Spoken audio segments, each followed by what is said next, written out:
इसी करियर को आपने क्यों परस्यू किया? बचपन से ही मन था डॉक्टर बनने का। फीमेल्स की अगर बात करें तो सबसे कॉमनली जो प्रॉब्लम फीमेल्स में हो जाती कह सकते हैं यूटीआई। हमने देखा है कि ज़्यादातर फीमेल्स में ज़्यादा होती है। एक तो उनकी बॉडी की एनाटमी ऐसी है, उनका यूरिथ्रा जो है एज कम्पेयर टू मेल्स बहुत छोटा होता है। कोई सीवियर यूटीआई केसेस कुछ जब हो जाते हैं तो उनका क्या रहता है? गॉड ने हमारी बॉडी को ऐसा बनाया कि माइल्ड इन्फेक्शंस को हमारी बॉडी नेचुरली भी फाइट कर लेती है। पुरुषों में ये प्रॉब्लम बहुत आम तौर पे पाई जाती है। प्रोस्टेट क्या है कि सभी प्रोस्टेट ऐसे ग्लैंड है जो सभी मेल्स में होता है। एटलीस्ट 50-55 ईयर्स तक तो मोस्टली ये कोई प्रॉब्लम नहीं करता है क्योंकि इसका साइज छोटा होता है। इसी के अगर कैंसर की बात करें तो कौन सी ऐसी स्टेजेस होती है जहां पहुंचकर फिर प्रोस्टेट का कैंसर? तो मैं ये क्लियर करना चाहूँगा, उनका मिथ क्लियर करना चाहूँगा कि पीएसए एक कैंसर होने या ना होने का टेस्ट नहीं है। पीएसए जस्ट इंडिकेटर है कि how much risk is there, कितना रिस्क है बॉडी में कैंसर बनने का। स्टोन बनता किस चीज से और क्यों बनता है? पार्टिकुलरली कोई रीजन नहीं है जिसके स्टोन बनता है। नमस्कार and welcome back to another episode of health compass. हर हफ्ते एक नए डॉक्टर एक नए टॉपिक पे हम बातचीत करते हैं और आज हम बातचीत करेंगे यूटीआई, जिसे यूरिनरी ट्रैक्ट इन्फेक्शन कहा जाता है। उसके साथ साथ किडनी स्टोन की बात करेंगे और फिर प्रोस्टेट की भी बात करेंगे। और इस टॉपिक पर बातचीत करने के लिए हमारे जम्मू कश्मीर के जाने माने डॉक्टर विद्युत गुप्ता जो फेमस यूरोलॉजिस्ट हैं, तो आइए इनसे मिलते हैं। Welcome to State Times. Thank you ma'am so much. पहले तो मैं थैंक यू बोलना चाहूँगा अमन मैम को और स्टेट टाइम्स को। जब हम छोटे थे तो हम स्टेट टाइम के ऑफिस के बाहर से निकलते थे जी। और तब से देखते आए हैं कि यहाँ एक ऑफिस है और स्टूडियो है जी। तो I am very thankful and grateful कि आज मुझे इस स्टूडियो में आने का मौका मिला है। जी। और पहले मैं अपनी इंट्रोडक्शन दूंगा। मैं doctor Vidyut Gupta, consultant urologist, Kalindi nursing home Subhash Nagar में हूँ। तो मैंने अपनी एमबीबीएस और एमएस सर्जरी यहाँ जम्मू से ही की है। एसकॉम से एमबीबीएस की थी और एमएस सर्जरी जीएमसी जम्मू से ही की थी। उसके बाद मैंने एमसीएच यूरोलॉजी अपनी की आंध्रा से, वहाँ पे एक कॉलेज था काटूरी मेडिकल कॉलेज, वहाँ से। जी। तो अब मुझे ऑलमोस्ट 1.5 ईयर्स हो गया है जम्मू आए हुए और यही प्रैक्टिस कर रहा हूँ। कालिंदी नर्सिंग होम में कर रहा हूँ और भी कुछ हॉस्पिटल्स है जहाँ पे मैं करता हूँ। स्वामी विवेकानंद है जहाँ पे चैरिटेबल इंस्टीट्यूट है, वो चैरिटेबल प्रैक्टिस करता हूँ वहाँ पे। बीएन हॉस्पिटल वहाँ करता हूँ। और मेरा बेसिकली मैं राजौरी से हूँ। तो मैं एवरी वीकली वेंसडे को राजौरी जाता हूँ। अरे ग्रेट। तो वहाँ के लोगों को भी सर्विस है और ट्रीटमेंट करता हूँ, सर्जरी करता हूँ, वहीं करता हूँ। तो बस यही है कि यहाँ मेरे से तो मैं बिल्कुल, आपने अपना बड़ा अच्छा इंट्रोडक्शन दिया क्योंकि मैं हमेशा हमारे जो भी गेस्ट होते हैं उनका बैकग्राउंड जानना बहुत ज़रूरी होता है क्योंकि पेशेंट तभी कनेक्ट हो पाएगा जब वो अपने डॉक्टर के बारे में सही से जानता है। सो इसी करियर को आपने क्यों परस्यू किया, किसी और उसमें फील्ड में क्यों नहीं गए? Y urologist? मैम यूरोलॉजी इसलिए, पहले तो डॉक्टर बनना बचपन से ही मन था डॉक्टर बनने का क्योंकि मेरे दोनों पेरेंट्स डॉक्टर हैं, गायनेकोलॉजिस्ट हैं, डॉक्टर विषय गुप्ता, डॉक्टर कामिनी गुप्ता। तो उनको हमने बचपन से देखा है जी, किस तरह से उन्होंने मेहनत की है, उन्होंने प्रैक्टिस की है। तो उनको बचपन से देखते हुए मुझे ऐसा लगा कि वो भी गायनेकोलॉजिस्ट हैं, सर्जन हैं, ऑपरेट करते हैं। तो उनको देख के वो फील आता था कि किसी दिन मैं भी उनकी तरह सर्जन बन सकूँ। चलो अब हम कोशिश करते हैं कि जितने हमारे पेरेंट्स मेहनती हों उतने हम बन सके, उतने तो नहीं बन पाते, लेकिन फिर भी हमारी तरफ से पूरा एफर्ट होता है कि कर सके। तो उनके ही गाइडलाइंस को फॉलो करते हुए मैंने एमएस सर्जरी की, जीएमसी जम्मू से ही सर्जन बना।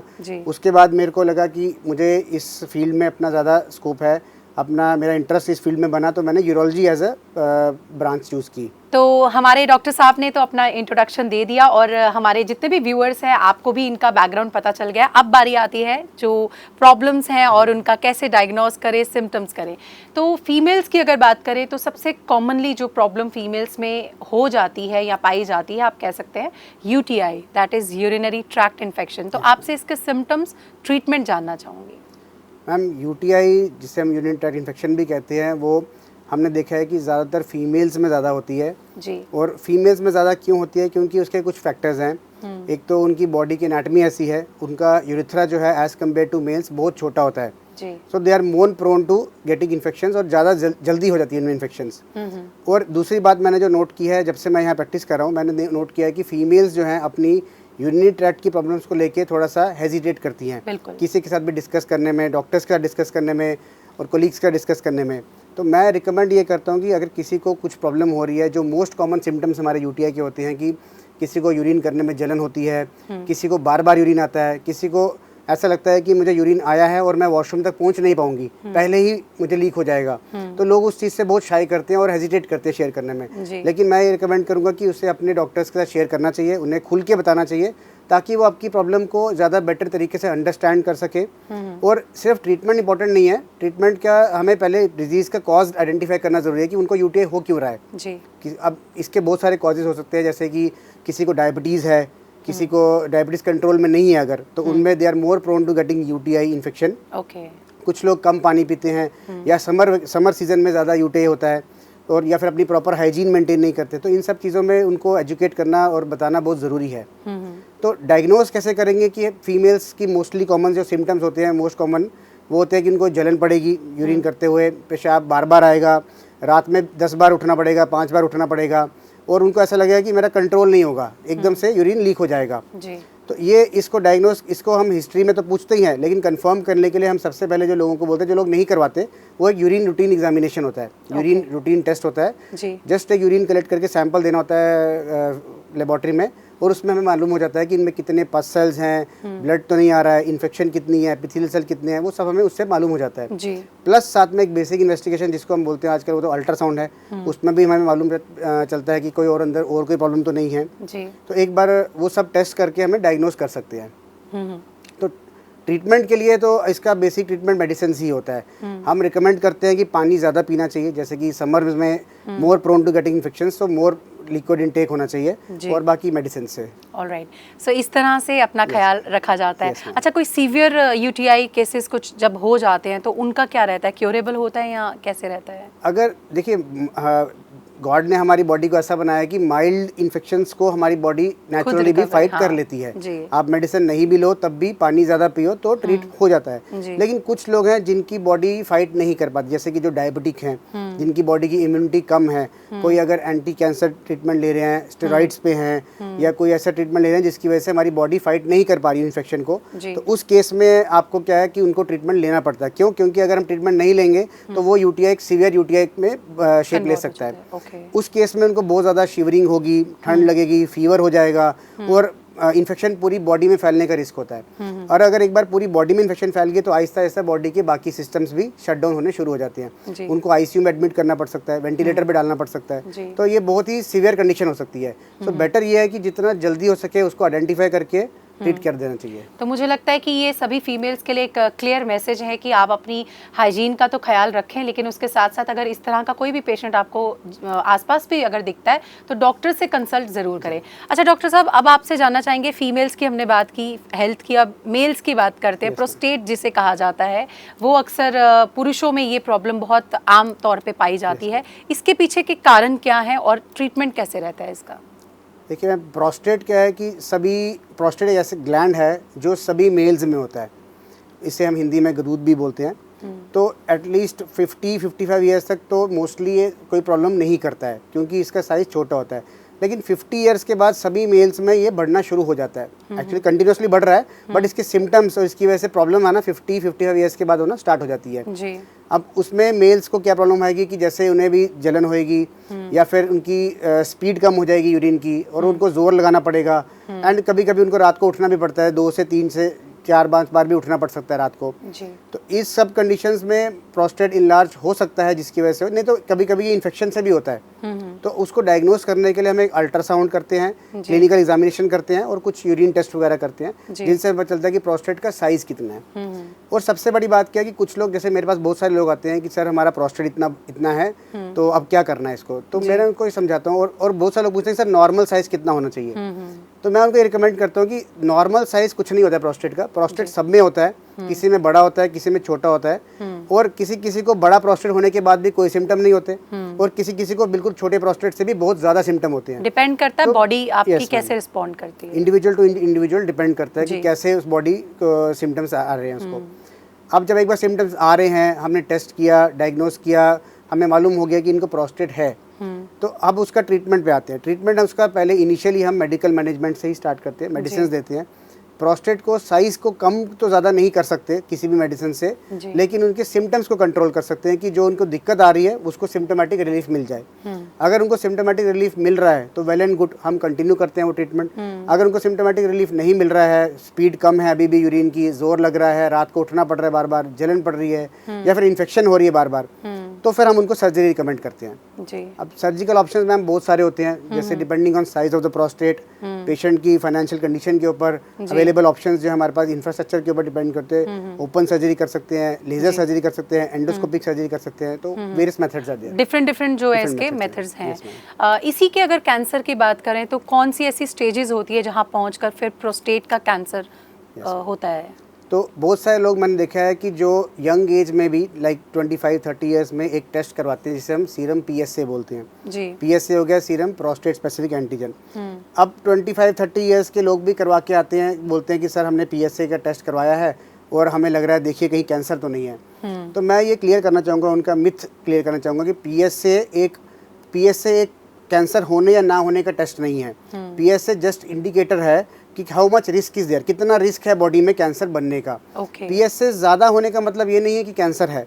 PSA ज्यादा होने का मतलब है कि आपको कैंसर बन सकता है या फिर हो सकता है बन रहा हो, लेकिन उसे इवेल्युएट करना जरूरी है।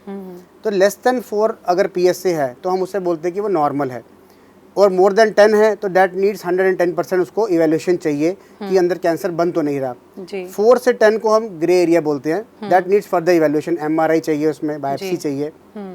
तो मोस्टली ये टेस्ट जो है 50-55 ईयर्स से ऊपर जो एज है उन्हीं में करते हैं, और they are more prone to getting prostate cancer. Young males में बहुत रेयरली होता है ऐसा कि प्रोस्टेट कैंसर नहीं होता है, लेकिन मोर देन 50 ईयर्स में पॉसिबल है। तो इसीलिए जो हमारा बेसिक इवैल्यूएशन है प्रोस्टेट को लेके, उसमें सीरम PSA भी आता है जिसमें हम PSA के लेवल्स भी चेक करते हैं जी।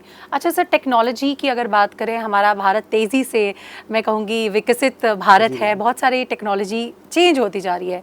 क्या इस डिपार्टमेंट में भी कोई ऐसी अब रिसर्चेज और टेक्नोलॉजी वैसी कुछ चेंज हुई है जो बेटर ट्रीटमेंट ऑप्शन दे रही है? Yes ma'am, definitely ma'am. जैसे कि हम देख रहे हैं कि पूरे वर्ल्ड लेवल पे आजकल हमारा मेन फोकस कैंसर की प्रॉब्लम्स पे ज़्यादा है जी। तो इसी में प्रोस्टेट कैंसर पे भी बहुत रिसर्च हुई है। आजकल ऐसे टेस्ट आ चुके हैं जो ऐसे जेनेटिक टेस्ट हैं जिनमें हम जेनेटिकली भी आइडेंटिफाई कर सकते हैं कि कौन इंडिविजुअल्स हैं जिनको they are prone of having cancer in the future years of life. और कुछ ऐसे इन्वेस्टिगेशंस भी आ चुकी हैं जिसमें कैंसर बनने से पहले भी हम डिटेक्ट कर सकते हैं कि किसको कैंसर हो सकता है। और कुछ ट्रीटमेंट पे जाएँ तो पहले इसकी सर्जरी ओपन सर्जरी करते थे, बहुत ही डिफ़िकल्ट सर्जरी होती थी। आजकल तो हमारे प्रॉपर प्रोटोकॉल्स हैं इस पे, किस में इंटरवीन करना है, किस में इंटरवीन नहीं करना है और कितने लेवल तक इंटरवीन करना है जी। अगर एडवांस टेक्नोलॉजी की बात करें तो इसमें लेज़र और इसमें कीमोथेरेपी, रेडियोथेरेपी और रोबोटिक सर्जरी का भी एक रोल है इसमें जी। और आई थिंक रोबोटिक सर्जरी आजकल ज़्यादातर पेल्विक सर्जरी जिसमें कि CA प्रोस्टेट बहुत कॉमन है, उसमें सबसे ज़्यादा यूज़ हो रहा है। सो मैं सवाल मैं पूछने भी वाली थी कि रोबोटिक सर्जरी से एक आम आदमी मुझे लगता है जब सुनेगा कि हाँ रोबोटिक सर्जरी है तो वो एक मैं कहूँगी कि वो शायद समझ ना पाए कि एक डॉक्टर के थ्रू करवाना और एक रोबोट के थ्रू करवाने में डिफरेंस या इसके सक्सेसफुल रेट क्या रह जाता है फिर?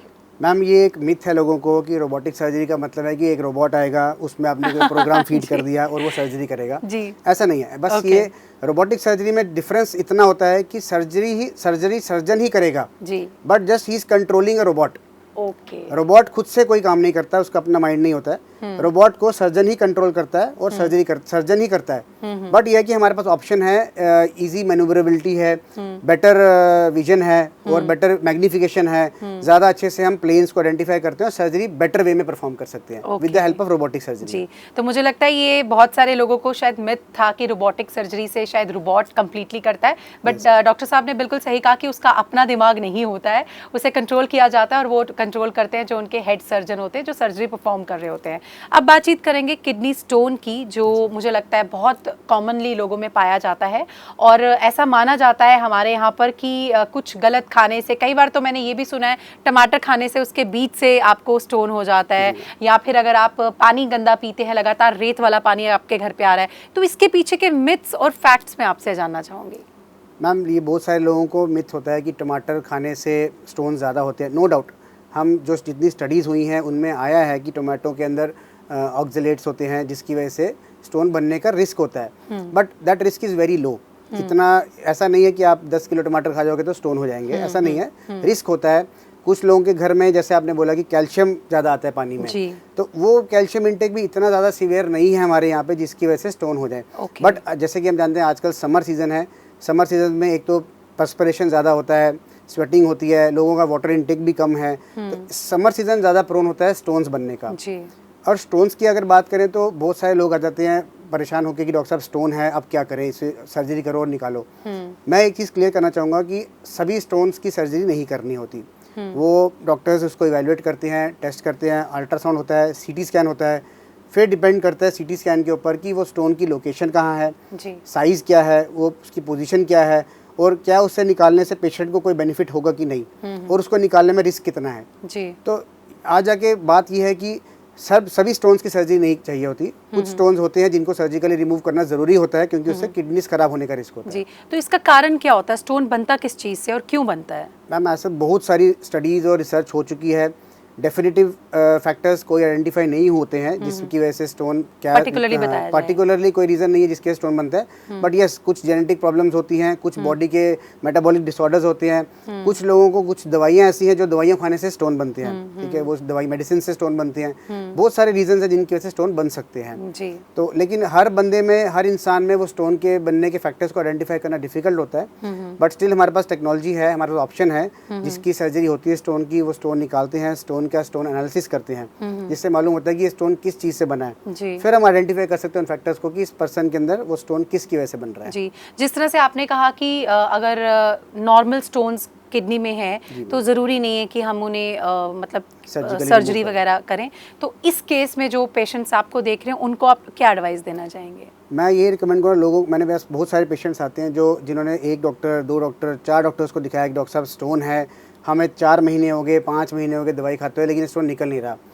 तो पहले तो ऐसा है कि स्टोन को निकालने के लिए या तोड़ने के लिए दवाई नहीं होती जी। हम दवाइयाँ देते हैं जिससे कि स्टोन नया ना बने। जो बन चुका है वो कुदरती तौर पे अपने आप निकल जाए तो निकल जाए, लेकिन किसी किसी का नहीं भी निकलता, फंस जाता है तो उनको सर्जिकली रिमूव करना पड़ता है। बट कुछ स्टोन इतने छोटे होते हैं, 4 mm के हो गए, 3 mm के, डिपेंड करता है कि वो है कहाँ पे। अगर वो किडनीज के अंदर हैं जिन्हें सर्जिकली रिमूव करने की जरूरत नहीं है तो लोग उससे भी परेशान होते हैं कि डॉक्टर साहब स्टोन है, क्या करें? कुछ नहीं करना है, पानी खुला पीना है, पानी ज़्यादा पियो, निकलना होगा तो अपने आप ही निकल जाएगा जी मैम। तो ओके, तो थैंक यू सो मच, आपने अपना कीमती समय हमें दिया। और जाने से पहले 1-2 सवाल और मेरे माइंड में है कि जिस तरह से किडनी स्टोन की जो पेन होती है कई बार वो बहुत सिवियर, मॉडरेट से सिवियर तक हो जाती है। उस केस में अगर पेशेंट कोई इस चीज़ से जूझ रहा है तो आप क्या रेकमेंड करना चाहेंगे? जो मैंने लोगों को भी सुना है बोलते हुए, और मेरे सीनियर से, जूनियर से, डॉक्टर से, फ्रेंड से, सब ये बोलते हैं कि किडनी स्टोन की पेन जो है वो मोस्ट सीवियर पेन होती है जी। और मतलब ये पेशेंट को एक बेड पे एक जगह बैठने भी नहीं देती। It causes the patient to toss in bed जी। तो बहुत सीवियर पेन होती है एंड उसका treatment, immediate treatment pain killer ही है, इंजेक्शन से, दवाई से पेन रिलीव करना है। बाद में फिर हम टेस्ट करेंगे स्टोन कहाँ है, कितना है, क्या करना है, सर्जिकली रिमूव करना है या मेडिसिन से हो जाएगा, काम चल जाएगा, वो बात की बात है, लेकिन पहले उसको पेन रिलीफ देना बहुत ज़रूरी है। Alright, so thank you so much sir for sparing your valuable time. जो व्यूअर्स आपको देख रहे हैं, खासतौर पे फीमेल्स, क्योंकि हमने पहले यूटीआई की बात की थी, उन्हें आप क्या मैसेज देना चाहेंगे? मैं ये रिकमेंड करूँगा कि अब ज़माना चेंज हो गया है तो मेल्स और फीमेल्स साथ साथ चल रहे हैं, कोई डिफरेंस नहीं है। फीमेल्स को किसी भी चीज़ में शाई नहीं फील करना चाहिए। अगर उन्हें कोई प्रॉब्लम है तो हेल्थ सबसे इम्पोर्टेंट है, डॉक्टर्स से, अपने कोलीग से, फ्रेंड से ज़रूर डिस्कस करना चाहिए ताकि उस प्रॉब्लम को सॉल्व किया जा सके जी। बहुत बहुत शुक्रिया sir. Thank you ma'am, thank you so much. तो ये थे हमारे साथ doctor Vidyut Gupta, famous urologist, जिनके साथ हमने बातचीत की किडनी स्टोन की, यूटीआई की और प्रोस्टेट। तीनों टॉपिक्स जो थे वो कोरिलेटेड थे और हमने आपको बताया कि इनके सिम्टम्स क्या हैं, डायग्नोज कैसे किया जाता है और फिर बताया कि इनका ट्रीटमेंट क्या है। अपना ख्याल रखें और कोई भी प्रॉब्लम जब होती है आप जल्द से जल्द अपने डॉक्टर को आप ज़रूर कंसल्ट करें। खुद के सेल्फ एग्जामिनेशन जो है वो बंद कीजिए, क्योंकि जो प्रोफेशनल्स हैं उन्हें अपना काम करने दें। उम्मीद करते हैं कि ये वीडियो आपको ज़रूर अच्छा लगा होगा और आपके लिए इन्फॉर्मेटिव रहा होगा। अगले हफ्ते दोबारा मुलाकात होगी, तब तक अपना ख्याल रखें, stay healthy and keep watching state times.